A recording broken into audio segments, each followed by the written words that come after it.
ഇന്നത്തെ ആ ഒരു ടാസ്കിലെ ജിൻഡോയുടെ പ്രകടനം കണ്ട് നിങ്ങൾക്ക് എന്തുവാണ് തോന്നിയത്? അല്ല, എനിക്ക് ഒട്ടും കൺവിൻസിങ് ആയിട്ട് തോന്നിയില്ല കേട്ടോ. വളരെ ഓപ്പൺ ആയിട്ട് ഞാൻ പറയുകയാണ്.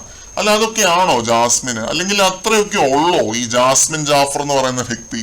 ജിൻഡോ കാക്ക എന്നുള്ള ജാസ്മിന്റെ ആ ഒരു വിളിയൊക്കെ പുറത്ത് നല്ല രീതിയിൽ ട്രോൾ മെറ്റീരിയൽ ആക്കി തീർക്കാൻ കിട്ടിയ ഏറ്റവും വലിയ അവസരമായിരുന്നു ജിൻഡോയ്ക്ക് ഈ ഒരു ടാസ്ക്.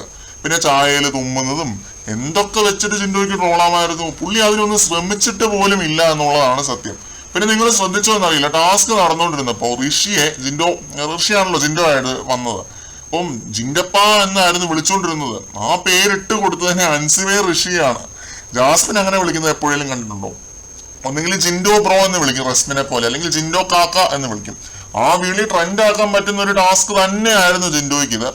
എന്തായാലും ഈ ഒരു ടാസ്കില് ജിൻഡോ നിരാശപ്പെടുത്തി എന്നുള്ളത് എല്ലാവരും ഒന്നടങ്കം പറഞ്ഞു കേൾക്കുന്ന ഒരു കാര്യമാണ്. അപ്പോൾ തന്റെ ഏറ്റവും വലിയ എതിരാളിയെ സ്പൂഫ് ചെയ്യാൻ കിട്ടിയ ഒരു അവസരം പുള്ളി വേണ്ട പോലെ വിനിയോഗിച്ചിട്ടില്ല. അത് ഞാനും വളരെ ഓപ്പൺ ആയിട്ട് സമ്മതിക്കുന്ന ഒരു കാര്യമാണ്. പോസിറ്റീവ് നെഗറ്റീവ് രണ്ട് പറഞ്ഞു തന്നെയാണ് നമ്മൾ ഇവിടം വരെയൊക്കെ എത്തിയത് കേട്ടോ. ഇനി അങ്ങനെ തന്നെ തുടരും. ജിൻഡോയെ എന്നല്ല, ആരെയാണെങ്കിലും നല്ലത് പറയേണ്ട സ്ഥലത്ത് നല്ലതും വിമർശിക്കേണ്ട സ്ഥലത്ത് വിമർശിക്കും. അത് അങ്ങനെ തന്നെ കണ്ടിന്യൂ ചെയ്യാൻ പോകുന്ന ഒരു സാധനമാണ്. ഈ ടാസ്കിലെ ജിൻഡോയുടെ പ്രകടനം വൻ ബോറായിരുന്നു എന്ന് ഞാൻ വീണ്ടും പറയുന്നു.